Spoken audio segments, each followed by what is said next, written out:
Julieta, ha habido mucha repercusión de dos programas donde hemos abordado el mismo tema, que es el de las denuncias falsas. A propósito del más famoso, el caso Ghisoni, este médico que estuvo 3 años preso por una denuncia de abuso sexual o de presunto abuso sexual que resultó ser Mentira. mentira y fue una farsa. Se lo confesó su propio hijo, ¿no? Su propio hijo lo confesó. Acá hemos tenido una abogada, la doctora Casorati, que directamente dijo hay muchísimas denuncias falsas y lamentablemente, dice ella, la Cámara Gesell no resuelve adecuadamente el problema. También tuvimos un juez de violencia familiar que dijo esto no es así. Todo lo contrario. La Cámara Gesell sí funciona, Sí. sí funciona y puso en entredicho, digamos, las afirmaciones de la abogada. La verdad que mucha gente nos ha escrito para que continuemos abordando este tema que sin duda es polémico, es áspero, es complicado. Y es siempre vigente. Acá hay un caso, ahora lo vamos a contar ahora, de Noverá. Un caso tremendo también acá en Misiones que fue noticia nacional. Vamos a saludar a Pablo Soares de Lima, está por videollamada. Se presenta como investigador forense privado, lo es, y es licenciado en psicología también. Y la verdad es que ha trabajado y ha estudiado mucho esto de las falsas denuncias y puntualmente la Cámara Gesell. Pablo, gracias por estar al aire. Julieta y Gustavo aquí en Posadas. ¿Cómo estás? Hola, ¿qué tal? Buenas noches. Muchas gracias por la invitación, Gustavo y Julieta. Estaba escuchando atentamente. Sí, sé que tenés la virtud de la síntesis, por eso te queremos preguntar en principio, ¿qué es lo que se hace mal a tu criterio en muchas de las cámaras Gesell donde se intenta escuchar a los menores para saber si mienten o dicen la verdad? Bueno, estaba escuchando y en parte estoy de acuerdo con un poco con los dos. La abogada que decía que no sirven, en realidad, a ver, la cámara Gesell no es la que nos sirva. En todo caso, quienes no sirven son los operadores. ¿No? El problema no es la cámara Gesell, sino quiénes están y cómo intervienen en la cámara Gesell. Porque... Y lo que dice el juez. Uh-huh. Claro, porque una cosa es la cámara Gesell, que no es más que un recinto, una habitación aislada, separada por un espejo, que de un lado es un espejo y del otro lado es un vidrio, para ahí entrevistar, una psicóloga o un psicólogo entrevista a la niña, niño o adolescente, es hasta los 16 años, y entonces ahí se entrevista y del otro lado del espejo las partes interesadas, como los jueces, los fiscales, los peritos, están observando y escuchando. Esa es la clásica cámara Gesell. Ya casi no se utiliza ahora la cámara con circuito cerrado, entonces no es necesario estar detrás del vidrio, uno puede estar en otro lugar incluso y estar observando, ¿no? Entonces, ese instrumento sirve, por supuesto que sirve.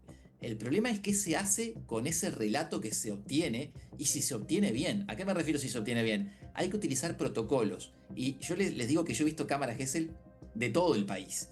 Y la mayoría de las cámaras Gesell, no todas, pero la gran mayoría, no se utilizan los protocolos que corresponde. Y eso significa tomar mal el testimonio. Lo cual eso es grave. ¿Se entiende? Si ya lo tomamos, si lo tomamos mal, lo vamos a interpretar mal. ¿Se entiende? Pero ¿cómo? ¿A qué te referís cuando decís, Pablo, no acatan los protocolos? Se supone que son profesionales los que están al frente de la Cámara Gesell. Se supone que son profesionales, pero yo te puedo mostrar, no puedo mostrarlas, pero lamentablemente no se pueden mostrar. Pero hay protocolos, por ejemplo, el que dice la Guía de las Buenas Prácticas de UNICEF, y hay otros protocolos que tienen que ver para recepcionar ese testimonio sin contaminarlo, es decir, sin hacer preguntas inductivas, y no se ajustan esos protocolos. Hacen casi una entrevista como si fuese una entrevista de un psicólogo clínico, un psicólogo, un psicoterapeuta, ¿no? Pablo, parece que se cortó. Parece que se cortó. Bueno, estamos hablando con Pablo Soares. Pablo, creo que te hemos recuperado. Ahora sí. Sí, yo escucho, pero se ve que se cortó.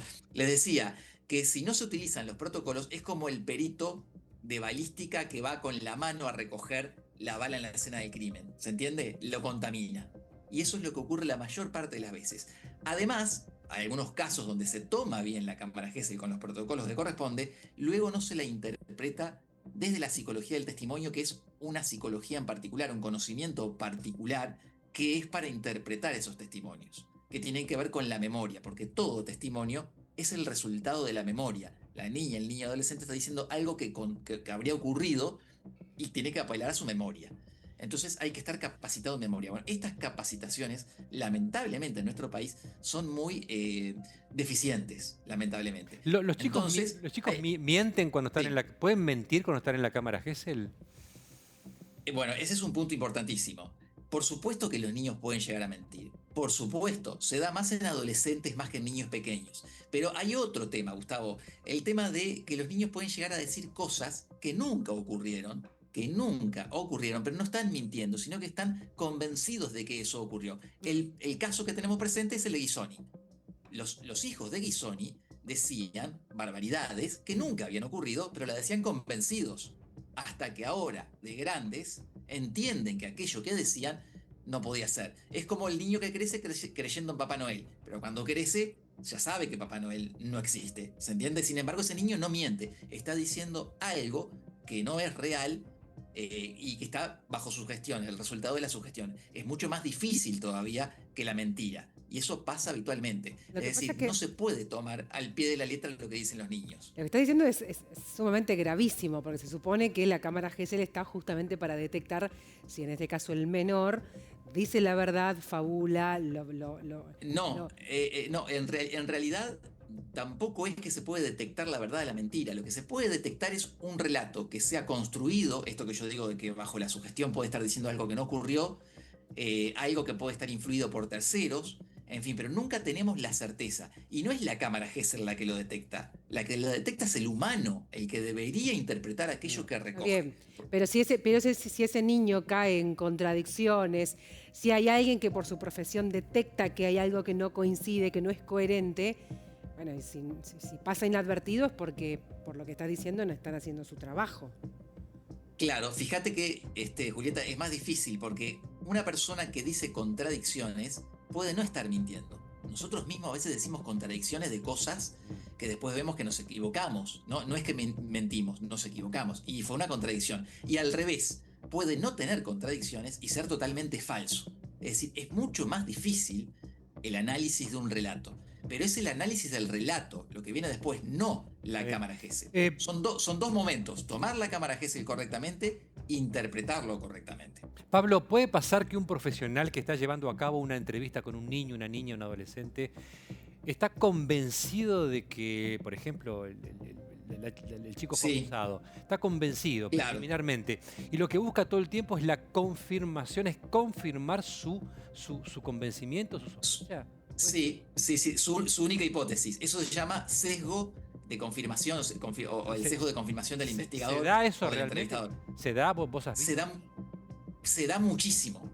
Se da, pero muchísimo. Ya parten de la base de que el niño sufrió el abuso, cuando en realidad habría que investigarlo. Y te das cuenta en la terminología que utilizan, porque lo toman como una víctima. Es el niño víctima o la víctima, la revictimización. Te hablan de la revictimización. Es decir, ya lo toman como una víctima.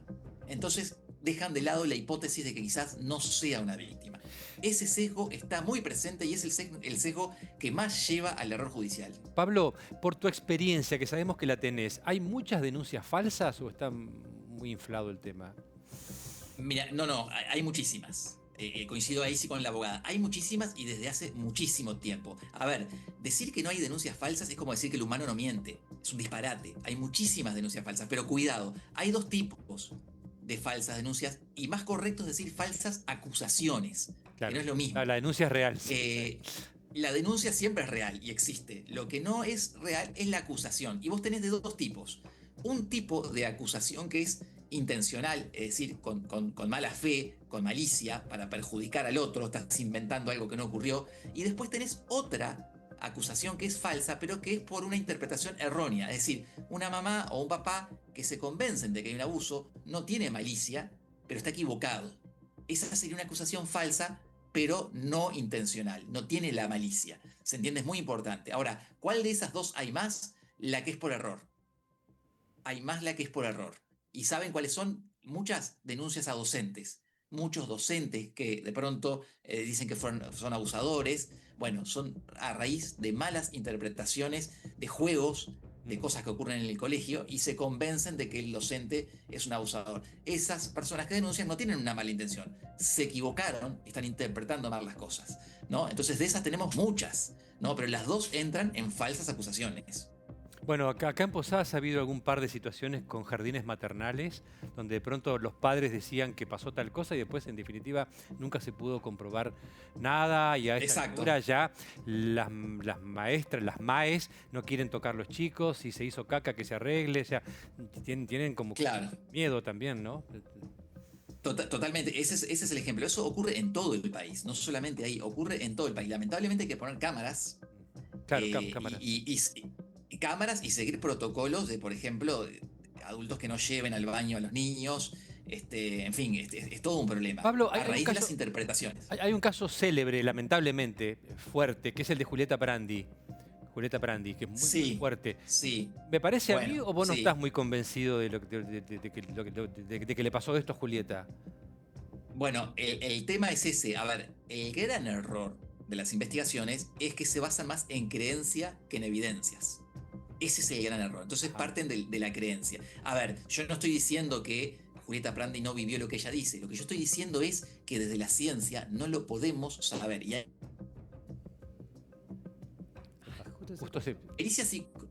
la pericia psicológica. Se cortó. No, ahí te escuchamos perfecto. Perfecto. Le decía, la pericia psicológica que le hicieron a ella, y lo digo porque lo mostraron en la televisión, hubo un canal que mostró la pericia psicológica, yo pude observar que la hicieron por teléfono, es decir, por videollamada, así como estamos ahora nosotros. Eso no tiene rigor científico. Eso no basta para hacer una pericia psicológica. Y esa es la pericia psicológica que le hicieron.